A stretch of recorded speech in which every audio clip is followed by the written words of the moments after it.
안녕하십니까. 자, 부동산 공법 한종민입니다. 자, 오늘은 우리 기본 이론 과정 6주차 수업을 진행을 했고요. 자, 오늘은 도시개발법에서 환지계획부터 우리가 정리를 했습니다. 환지계획.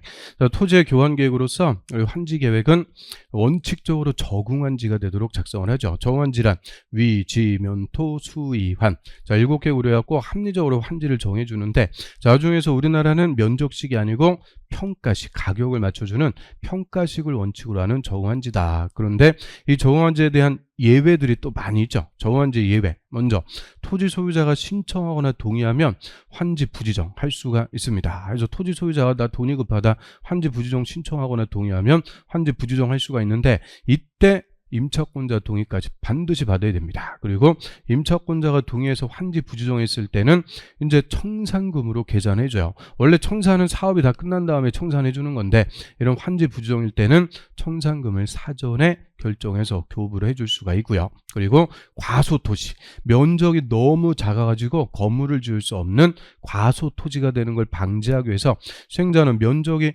작은 토지는 면적을 늘려갖고 환지, 증환지 할 수도 있고, 증환지도 할 수 없는 너무나 과소토지다 할 때는 그냥 환지 대상에서 제외, 그냥 돈으로 청산금으로 계산해 줄 수가 있죠. 그래서 면적이 작은 토지는 증환지, 증환지도 안 되면 환지 대상에서 제외할 수가 있고, 거꾸로 면적이 넓은 토지는 면적을 줄여갖고 환지, 감환지를 할 수가 있습니다. 그리고 채비지, 보류지 다 저환지 예외가 되죠. 환지하지 않고 남겨두면 다 보류지. 그 중에서 공사비에 충당해서 팔아먹을 땅고는 채비지. 그래서 이런 이제 저환지가 원칙, 거기에 대한 예외, 이 기준에 맞게 시행자는 환지 계획부터 작성해서 자 인가받습니다. 근데 환지 계획의 인가는 지정권자한테 가서 받는다 그러면 틀려요. 환지 계획의 인가는 시장, 군수, 구청장에게 인가받습니다. 이 환지 계획 자체가 중요한 거다 그랬는데 내용은 아주 지엽적이라고 그랬어요. 그 동네 땅을 개발해갖고 소유자한테 어떻게 교환해 줄지 그거 정하는 계획이니까, 이런 이제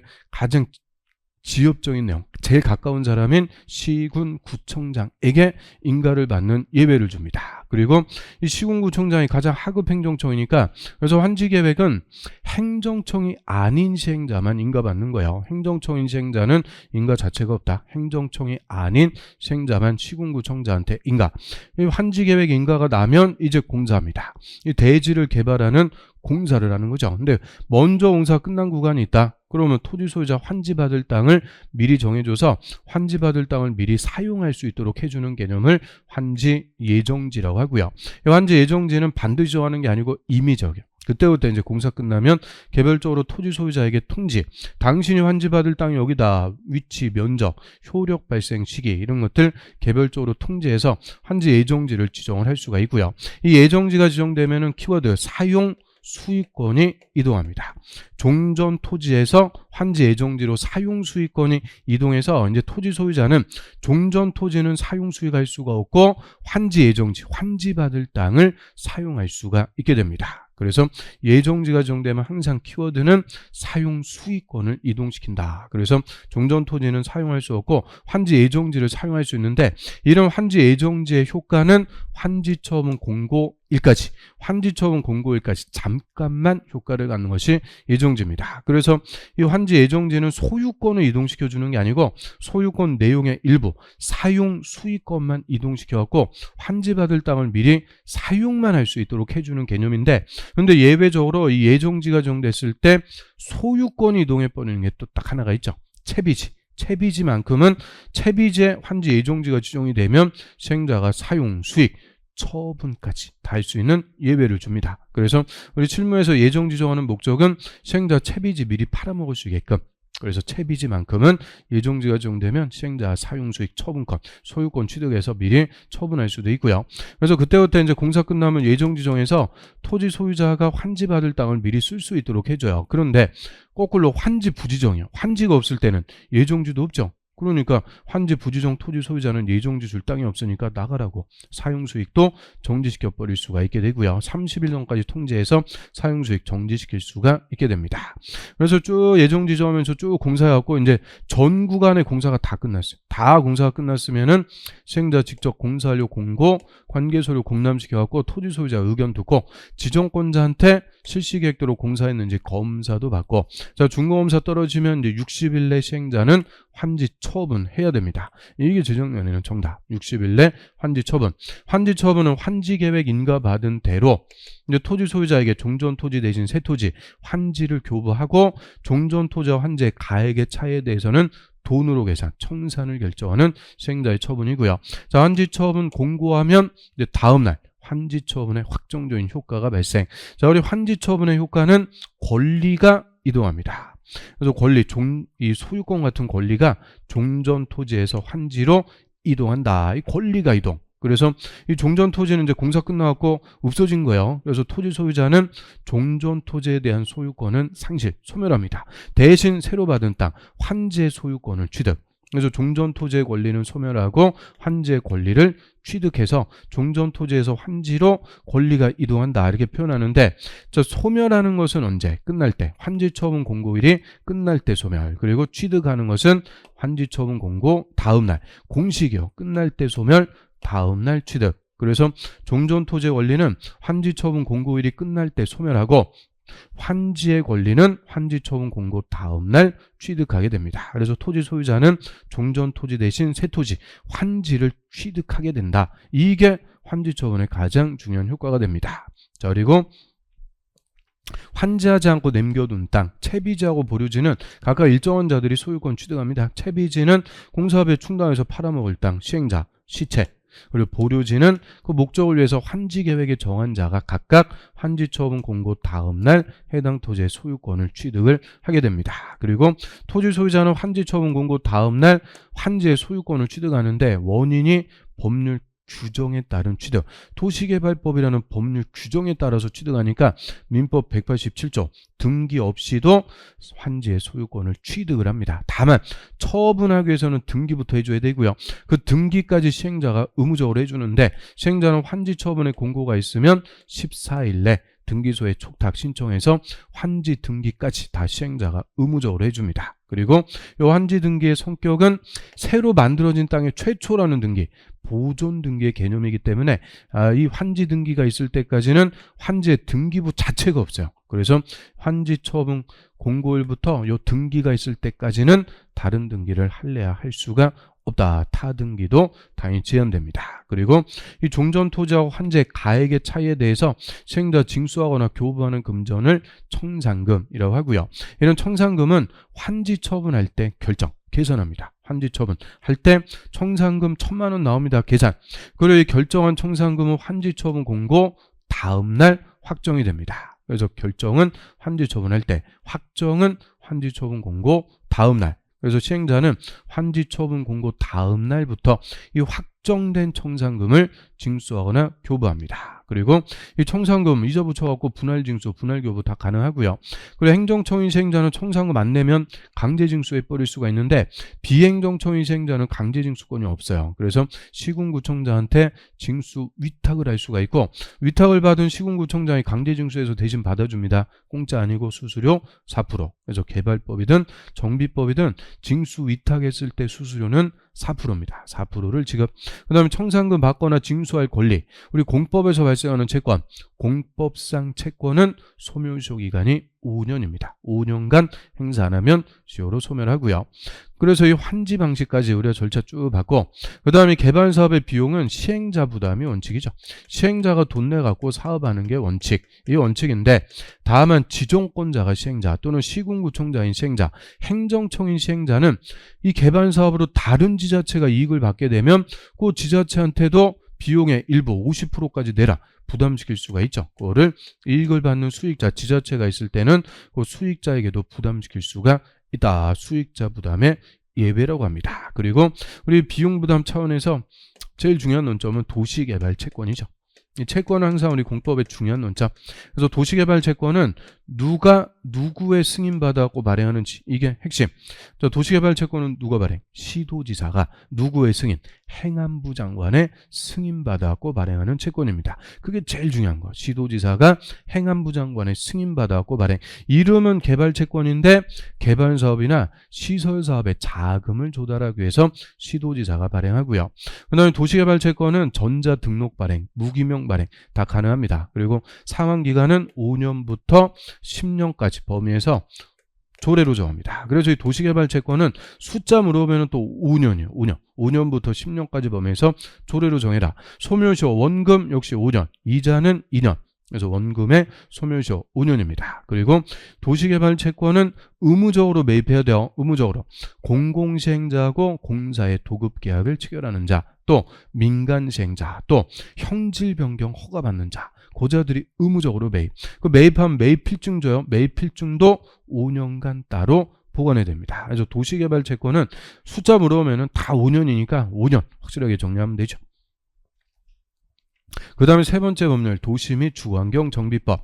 우리 시험에 6문제가 출제가 됩니다. 정비법은 정비사업의 절차법으로서 이 정비사업도 다 도시군계획사업의 하나인데 정비법에서 따로 절차를 빼갖고 규정을 합니다. 그럼 정비사업은 고쳐주는 건데 정확하게 보면 정비구역에서 정비기반설을 정비하거나 노후불량 건물을 개량 건설, 즉 기반설도 새로 설치해주고 건물도 다시 짓고 이 두 개를 통해서 도시 기능을 회복시켜주기 위해서 하는 사업이 정비사업. 그래서 구체적으로 사업이 세 가지가 있습니다.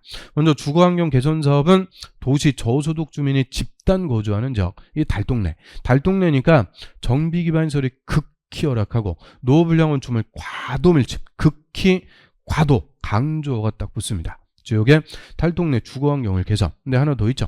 단독 다세대가 밀집한 지역에서 정비기반설 등의 확충을 통해서 주거환경을 보전하면서 정비 개량한다. 보전하면서 최소한으로만 정비. 자, 이거는 재개발 사업 등이 무산됐을 때 대안적으로 시행하는 사업. 그래서 이 두 개를 묶어가지고 주거환경 개선 사업이라고 부릅니다. 그 다음 재개발 사업은 정비기반설이 그냥 열악, 노후불량 건축물 그냥 밀집한 지역의 주거환경을 개선. 이게 이제 단독주택 밀집지역 이런데 후진동네 다시 개발, 이걸 종래 주택 재개발이다 라고 하고요. 그 다음에 상업 공업 지역에서 상가나 공장 대상으로 상권 활성화 등 도시 환경을 개선, 이거를 시장 재개발, 공장 재개발, 주택 재개발 다 묶어갖고 재개발 사업이라고 합니다. 그리고 종래 재개발은 조합이 하다 보니까 사업이 잘 진척이 안 돼요. 그래서 공공이 맡아갖고 신속하게 재개발하는 것을 공공재개발 사업이다 라고 해서요. 공공, 우리 정비법에서 공공이라고 할 때는 시장군수 등 토지주택공사 등 공공이 재개발 사업을 시행하는데, 자, 인센티브 용적률도 120% 완화해주고 분양가 상한제도 적용 안 하고 이런 인센티브를 주는 대신 공공성 요건을 확보를 해줘야 돼요. 공공성 요건. 그래서 토지 등 소유자, 조합원에게 분양하고 나머지 일반 분양분의 20% 이상 50% 이하에서 일정한 비율을 지분형 주택 또는 임대주택으로 건설해서 공급해서 이런 이제 원주민의 재정착 비율을 높일 수 있게끔 20% 이상 50%까지는 지분형 주택, 임대주택으로 건설 공급할 것. 그게 공공성 요건이 됩니다. 그 다음에 재건축은 아파트 단지죠. 정비기반설은 양호. 좋아요. 주차장까지 완비돼 있다. 양호한데 오래된 아파트, 공동주택이 밀집한 지역에서 주거환경을 개선. 즉 오래된 아파트만 철거하고 다시 짓는 게 재건축. 그리고 이 재건축 사업도 역시 공공이 신속하게 할 수 있게끔 용적률 완화 같은 인센티브 주는 대신 공공성 요건. 공공성 요건은 종전세대수 160% 이상, 즉 1.6배 많이 줘갖고 공급해라. 주택난 해소를 위해서 160% 이상 건설해서 공급할 것. 이런 공공성 요건을 확보해서 공공이 신속하게 재건축하는 것을 공공재건축이라고 하고요. 그래서 이 세 개 사업의 차이점은 기반설의 열악 정도라고 그랬어요. 극히 열악이냐, 그냥 열악이냐, 양호냐. 이걸로 차이가 나는 거고요. 그래서 특히 정비사업도 기반설, 도로나 상하수도 새로 설치해 주니까 공익사업인데 재건축은 정비기반설이 양호. 이거 안 하니까 공익사업이 아니다. 그래서 대표적으로 재건축은 공익사업이 아니기 때문에 이 재건축 사업은 수용권이 없다. 대신 매도 청구권을 인정. 그리고 재건축은 공익사업이 아니니까 반대한 사람은 조합원이 안 돼요. 동의한 사람만 조합원이 되고요. 재건축 아파트가 투기 대상. 그래서 이 재건축은 투기 규제하기 위해서 안전진단도 해야 되고, 그리고 재건축 부담금도 내야 되고 다른 사업보다 규제가 더 세다. 그래서 재건축의 특징은 다 양호하다. 여기서 나오게 됩니다. 그 다음에 정비사업의 대상, 정비기반시설. 얘가 뭐 작년에도 물어봤으니까 정비기반설, 공동용설 자꾸 물어보는데 정비기반설 11개를 확실하게 정리를 해두시라고 그랬어요. 정비기반설은 정비사업 하면서 설치해주는 것들, 도로, 상하수도, 국어, 공원, 공용주차장, 공동구, 열이나 가스, 녹지, 하천, 공공공지, 광장까지 딱 11개. 그거를 정리하셔야 되고, 자, 기반시설은 아닌데 주민이 공동으로 사용하는 놀이터, 마을회관, 공동작업장, 구판장, 뭐 어린이집, 경로당 이런 것들은 공동용 시설이라고 부르는 거죠. 그래서 다 정리하려면 끝도 없으니까 정비 기반시설을 확실하게 정리를 해두시고요. 자, 우리 토지주택공사 등 하면은 토지주택공사하고 지방공사 두 개를 얘기합니다. 또 노후불량 건물 크게 요건이 4개인데 그중에서 붕괴 등의 안전사고의 우려가 있으면 그냥 노후불량 건물, 그리고 준공을 기준으로 40년까지 사용하기 위한 보수보강 비용이 새로 짓는 비용보다 클 걸로 예상. 40년까지 사니까 40년. 그래서 그것도 노후불량 건물. 또 준공 후 20년 이상 30년 이하에서 조례로 정하는 기간이 지나면 그것도 노후화된 건물. 그래서 준공 후 20년 이상 30년 이하 노후화 3. 그래서 30년 지나면 노후불량 건물이 돼서 재건축도 할 수가 있게 됩니다. 그 다음에 정비사업의 이해관계인을 우리가 토지 등 소유자라고 불러요. 토지 등 소유자. 정비사업은 기반시설을 정비하니까 토지가 대상, 건물도 다시니까 건물도 대상. 그래서 토지 소유자, 건물 소유자 합쳐갖고 토지 등 소유자라고 부르게 되고요. 자, 이 토지 등 소유자가 재개발, 재건축의 조합원이 됩니다. 그러면 주거환경 개선 사업, 그리고 재개발 사업은 기반시설도 설치하고 건물도 다 짓고 해야 되니까 토지 소유자, 건물 소유자, 지상권자까지 다 토지 등 소유자가 됩니다. 근데 재건축만 다르죠. 재건축은 건물 및 부속 토지의 소유자, 건물과 부속 토지를 다 소유하고 있어야만 토지 등 소유자가 되고요. 이 토지 등 소유자 조합원이라고 그랬으니까 이 재개발 조합의 조합원은 그냥 토지 소유자, 건물 소유자, 지상권자 다 조합원이 되는데, 재건축 조합의 조합원은 건물 및 부속 토지 소유자로서 동의까지 한 사람이 조합원이 됩니다. 그러면 정비사업, 정비법도 이제 정비사업의 절차니까 절차대로 쫙 나옵니다. 먼저 관할구역에 정비사업 할 곳이 많은 큰 도시에서는 정비 기본 계획부터 의무적으로 수립을 하고요. 자, 기본자 붙으면 방향제시죠. 관할구역에 정비사업 할 것. 근데 한 방에 못하니까 뭐부터 할 거냐, 현황조사 등을 통해서 순서를 매겨주는 거죠. 순서를 매겨놓고 앞으로 10년까지 정비사업 뭐부터 할 거냐, 순서를 매겨주기 위해서 수립하는 계획이 기본계획입니다. 그래서 이 정비 기본계획은 당연히 관할구역에 정비사업 할 곳이 많은 큰 도시에서만 수립합니다. 그래서 특별시장, 광역시장, 시장이 10년 단위로 의무적으로 수립하는데, 정확하게 하면 대도시의 시장은 의무적으로 수립. 그리고 일반 시장, 대도시가 아닌 일반 시장도 원칙은 수립해야 되는데 도지사가 필요가 없다고 인정하면 수립 안 할 수 있는 예외가 있고요. 그리고 일반 시장이 수립했을 때만 도지사한테 가서 승인까지 받습니다. 그래서 특광시장이 10년 단위로 의무적으로 수립. 그럼 절대 수립권자 안 되는 게 군수입니다. 특광시장 군수가 정비 기본계획 수립한다 그러면 틀려요. 그래서 특광시장이 10년 단위로 수립. 그래, 한 번 수립 끝 아니고 5년마다 타당성 검토해서 계속적으로 고쳐나갑니다. 그래서 이런 기본계획도 수립해서 이제 정비사업 할 것, 그리고 순서 이렇게 매겨주게 되고요. 자, 기본계획 수립할 때 주민 공람 14일 이상 공람시켜갖고 의견 듣고요. 지방회 의견도 들어요. 근데 지방회는 30일이 아니고 60일 내 의견 제시, 협의, 심의 다 거쳐갖고 수립했으면은 국토부 장관에게 보고합니다. 그리고 기본계획에서 1순위로 정해놨다. 그러면 이제 구체적으로 정비사업을 어떻게 할 거냐? 정비계획을 입안. 그래서 정비계획은 정비사업의 구체적인 내용을 정하는 계획이 되고요. 이 정비계획 입안에서 정비구역을 지정, 즉 정비계획을 결정해서 정비구역을 지정합니다. 그럼 우리 특별시, 광역시에서는 구청장이나 군수, 구청장 등이 정비계획 위반해서 신청, 그러면 특별시장, 광역시장이 정비구역을 지정합니다. 그런데 도에서는 시장, 군수가 정비계획 위반해서 시장, 군수가 정비구역도 직접 지정합니다. 이 도는 관할구역이 넓으니까 도지사가 한 동네를 놓고 재개발 정비구역 지정하고 이럴 수가 없어요. 그래서 이 정비구역은 그냥 도에서는 시장, 군수가 지정해서 시장, 군수가 다 할 수 있게끔 시장, 군수에게 권한을 다 줬습니다. 그래서 정비구역의 지정권자는 특광시장, 군수가 되고요. 정비계획의 입안권자는 시장, 군수, 구청장 묶어갖고 시장, 군수 등이라고 합니다. 그래서 시장, 군수 등이 입안, 그리고 국방시장 군수가 정비구역을 지정. 그러면 정비구역 지정해놓고 사업을 해야 되니까 당연히 정비구역 지정이 되면 사업에 지장을 준 행위 못하게 행위 제한이 따라옵니다. 그래서 우리 정비구역에서 국토법의 개발행위 허가 대상 6개 항상 그거는 공통이죠. 건물의 건축, 공작물의 설치, 형질 변경, 토속 채취, 토지 분할, 물건 1개월 이상 쌓아놓는 행위 거기다가 하나 더 추가, 중목의 벌채 및 식재 총 7가지 행위는 못해요. 시장운수 등에게 허가 받아야 할 수가 있다. 다만 응급조치, 안전조치, 긴급한 것, 또 농사 짓는 것 같은 경미한 행위 이런 것들은 허가 없이 할 수가 있고요. 정비구역 지정 당시에 이미 사업이나 공사에 착수해서 하고 있던 것은 30일 내 신고하고 기득권 보호받아하고 계속할 수가 있습니다. 그래서 이 정비구역 지정하고 이제 행위제한 걸어놓고 사업을 해야 돼요. 사업을 해야 되는데 사업을 안 하면 정비구역 지정은 이유가 없죠.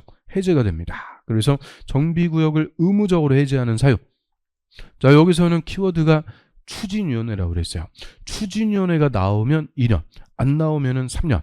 그래서 저 재개발하고 재건축을 조합이 시행하는데 토지 등 소유자 정비구역 지정고시일부터 2년 내 추진위원회 승인 신청 안 할 때, 또 추진위원회가 승인받고 2년 내 조합 설립 인가 신청을 안 할 때, 또 조합이 설립 인가 받고 3년 내 사업 시행 계획 인가 신청 안 할 때, 이런 일정 기간까지 절차가 진행이 없으면 의무적으로 해제하는데 2년이냐 또 3년이냐 헷갈리니까 추진위원회가 나오면 2년, 안 나오면 3년. 추진위원회가 키워드. 그런데 조합 설립 안 하고 토지 등 소유자가 재개발해요. 이때는 정비구역 지정고시일부터 5년 내 사업 시행 계획 인가 신청 안 하면 또 의무적으로 해제. 그래서 토지 등 소유자 재개발할 때는 2년 더하기 3년, 5년입니다. 5년 내 사업 시행 계획 인가 신청 안 하면 의무적으로 해제한다. 그러면 재개발, 재건축하자 땅값, 집값 다 올려놓고 해제시켜버리면 후폭풍 있다고 그랬죠. 그래서 해제된 정비구역은 다시 자율주택 정비 방법으로 제하는 주거환경 개선구역으로 지정해서 이제 해제된 정비구역은 주거환경 개선 사업을 시행할 수가 있게 돼요. 그리고 자, 우리 재건축은 정비계획을 위반하기 전에 뭐부터 해야 되냐? 안전진단부터 실시해야 됩니다.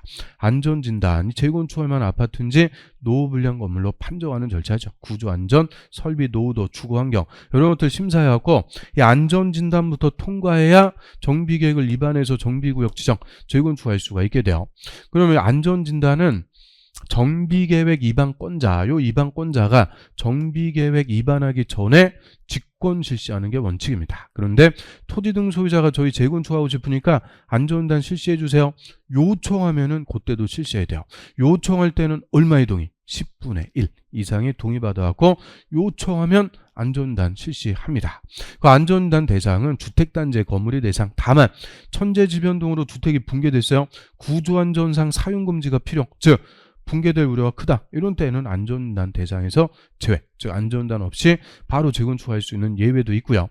자, 안전진단 실시할지 말지 그거부터 먼저 결정하죠. 그거를 현장조사, 현지조사를 통해서 안전진단을 할지 말지 여부부터 위반권자가 결정. 그래 안전진단 하기로 결정했으면 이제 안전진단 기관에 의뢰해서 안전진단, 정밀 안전진단을 실시합니다. 그리고 이제 의뢰받아갖고 안전진단 할 수 있는 기관, 뭐 건설기술연구원, 국토안전관리원 이런 기관이 이제 정밀 안전진단 실시, 이제 결과가 나왔어요. 그러면 위반권자는 안전진단 결과, 도시계획, 지역여건 다 종합적으로 검토해서 정비계획을 위반할지 말지 최종적으로 또 결정합니다. 그래서 현지 조사를 통해서 안전진단 실시 여부를 결정. 안전진단 실시했으면 결과 등을 고려해서 정비계획 위반할지 말지 최종적으로 결정. 그래서 이 안전진단부터 통과해야 정비계획을 위반, 정비구역 지정, 재건축할 수가 있게 됩니다. 그래서 재건축에서는 이 안전진단부터 실시하도록 하고요. 그러면 정비구역 지정해놓고 이제 사업을 합니다. 자, 사업을 하는데 세개 사업별로 시행 방법, 시행자, 즉 누가 어떤 방법으로 하는지가 다 나눠지게 돼요. 먼저 주거환경 개선 사업은 4가지 다 할 수 있죠. 달동네니까 자수, 환관, 자율주택 정비 방법. 자, 이거는 시행자가 정비구역에 정비기반시설 새로 설치하고 토지 등 소유자 스스로 주택을 보전 정비 개량한다. 스스로 자기 집 고치는 방법이죠. 가장 소극적인 거. 그리고 수용해서 주택 건설에서 공급하는 수용 방법, 환지로 공급하는 방법, 관리 처분 계획에 따라서 주택 등을 건설해서 공급 분양해주는 관리 처분 방법, 자, 수, 환, 관 다 할 수가 있는데요. 주된 방법은 수용해서 달동네 싹 개발. 그 다음 재개발 사업은 관리 처분 계획에 따라서 건물, 주택, 상가, 공장 뭐 등등 건물 저갖고 공급 분양하거나 환지로 공급하는 방법. 재건축은 관리 처분 계획에 따라서 주택과 오피스텔을 건설해서 공급하는 관리 처분 방법. 그래서 재건축은 환지 방법이 없어요. 그래서 관리 처분 하나밖에 없으니까 자수, 환관, 재개발은 환관, 재건축은 관. 반씩 줄여오면 되니까 자수, 환관. 그리고 관리 처분 계획에 따라서 뭐를 건설해서 공급하는지 요것도 디테일하게 물어보니까 주거환경 개선 사업은 주택, 재개발은 건물, 재건축은 주택하고 오피스텔까지. 자, 오피스텔은 준주거하고 상업지역에서 전체 건축물 연면적 30% 이하로만 건설하도록 제한하고요. 그리고 이 방법에 따라 누가 사업할 거냐? 자, 우리 주거환경 개선 사업은 달동네입니다. 토지 등 소유자 능력도 없고 의지도 없다. 그래서 무조건 공공이 합니다. 공공이 하는데 이 방법에 따라서 동의요건이 조금 나눠지죠. 자율주택 정비 방법을 할 때는 시장원수 등이 직접 시행, 동의도 필요 없어요. 토지주택공사 등을 지정할 때만 토지 등 소유자 과반수의 동의 따로 받고요. 그 다음 2, 3, 4 수용환지 관리 처분으로 할 때는 시장원수 등이 직접 시행하거나 토지주택공사 등을 단독 시행자 또는 건설회사와 공동 시행자로 정해서 시행하게 할 수 있다. 그래서 1번이든 2, 3, 4든 무조건 그냥 공공이 하는데 자 2, 3, 4로 할 때는 시장원수 등 토지주택공사 등 동의 다 받아야 돼요. 토지 등 소유자 3분의 2 세입자 과반수의 동의를 각각 받아서 공공이 시행합니다. 그 다음에 재개발은 건물로 분양받든 땅으로 받든 다시 받는 거니까 토지 등 소유자가 원칙은 조합, 재개발 조합 설립해서 해야 되는데 토지 등 소유자 20명 미만이면은 토지 등 소유자 직접 재개발할 수가 있죠.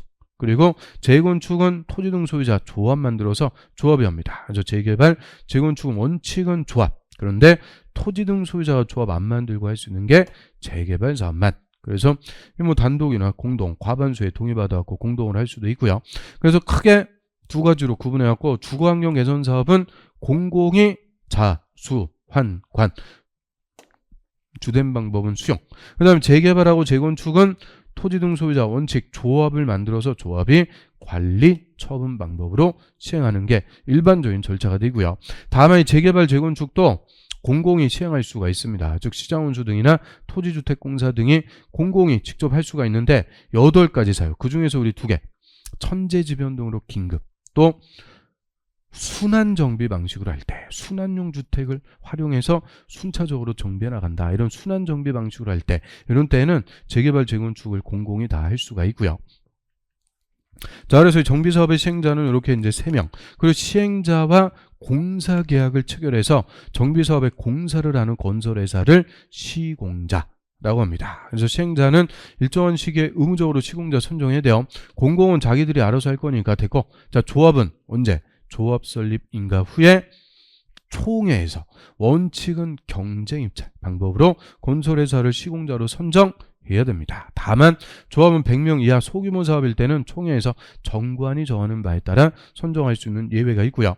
토지 등 소유자가 재개발할 때는 사업시행계획 인가 후에 규약이 정하는 바에 따라 규약에 따라서 각각 시공자를 선정합니다. 그래서 여기서 이제 주거환경 개선 사업은 끝. 주거환경 개선 사업은 공공이 자, 수, 환, 관 주된 방법 수용해서 달동네 잘 개발하고요. 재개발하고 재건축은 원칙 토지 등 소유자 조합을 설립해서 조합이 관리 처분 방법으로 시행합니다. 그래서 이 토지 등 소유자가 이제 조합을 설립해야 되는데 이 조합 설립하기 위해서 먼저 추진위원회부터 구성합니다. 추진위원회는 정비구역 지정 후에 적어도 5인 이상 위원 등에 대해서 토지 등 소유자 과반수의 동의받고 시장원수 등의 승인 받아갖고 추진위원회부터 구성을 합니다. 그리고 추진위원회는 조합 설립 인가받기 위한 준비를 싹 하는 거죠. 통일서도 다 접수하고 창립총회도 개최하고 그리고 정비사업 전문 관리업자나 설계자 선정하고 계략적인 사업 시행계획서도 작성하고 이런 조합 설립의 준비를 싹 하는데 절대 시공자는 추진위원회가 선정한다. 그러면 틀려요. 시공자는 조합이 조합 설립 인가 후에 선정을 하고요. 그래서 이 추진위원회가 이제 조합 설립하려면 정비법에 맞게 설립하는지 인가부터 받습니다. 조합 설립 인가는 시장군수 등에게 조합 설립 인가를 받아야 되고요. 자, 이런 시장군수 등에게 설립 인가 신청하기 전에 먼저 동의부터 받아야 됩니다. 그게 우리 시험에 매년 나오는 가장 중요한 요건. 자, 우리 재개발일 때는 토지 등 소유자 4분의 3, 토지 면적 2분의 1 이상의 토지 소유자의 동의를 각각 받아서 시장군수 등에게 설립 인가 받습니다. 그래서 재개발일 때는 4, 3, 2, 1 토지 등 소유자 4분의 3, 토지 면적 2분의 1 이상의 토지 소유자의 동의. 그 다음에 재건축일 때는 주택단지 안에서 재건축한다. 동별 과반수 요건을 충족하면서 전체 4분의 3 이상의 동의입니다. 그래서 동별 과반수 요건 충족하면서 전체 4분의 3. 그런데 주택단지가 아닌 지역이 포함됐다. 주택단지가 아닌 지역에서 재건축일 때는 토지나 건물의 소유자 4분의 3, 토지 면적 3분의 2 이상의 토지 소유자의 동의를 따로 받습니다. 그래서 주택단지가 아닌 지역의 재건축은 4, 3, 3입니다. 그래서 토지나 건물의 소유자 4분의 3, 토지 면적 3분의 2. 그래서 이 재개발하고 주택단지가 아닌 지역의 재건축하고 이 동의요건을 매년 물어봐요. 재개발은 4, 3, 2, 1. 주택단지 밖의 재건축은 4, 3, 3입니다. 그래서 이런 동의를 받아서 설립인가 신청을 하는데, 자, 이 동의의 산정 방법. 토지나 건물을 공유하고 있을 때는 대표 하나, 토지의 지상권이 설정돼 있을 때도 토지나 토지 소유자 지상권자 대표 하나, 또 혼자서 여러 토지 여러 건물 소유하고 있다 관계없이 하나, 그리고 여러 토지나 건물을 공유하고 있는 공유자 같아도 대표 하나. 그래서 한 명으로 산정해서 동의 받고요. 자, 이런 이제 동의도 받고 인가 신청해서 시장원수 등이 설립 인가 내줬어요. 30일 내 등기 의무. 그리고 등기를 하면 성립하는 이름만 조합이지 법적 성격은 법인입니다. 그래서 정비사업조합도 등기해야 성립하는 법인, 정확하게 하면 공법상의 사단법인으로 성립을 합니다. 그리고 조합에 관해서 정비법의 규정이 없으면 민법의 사단법인 규정을 준용을 하게 됩니다. 여기까지 오늘 정비사업조합의 성립까지 정리를 했고요. 다음 시간에는 이제 조합부터 이어가고 조합원부터 이어서 정비법 싹 마무리 짓고 또 건축법 쭉 들어갈 수 있도록 하겠습니다. 자, 설 명절, 내일부터 이제 설 명절 연휴인데 하여튼 여러분 설 명절 잘 세시고요. 그리고 새해 복 많이 받으시고 저는 다음 주에 또 새해 뵙도록 하겠습니다. 자, 수고하셨습니다.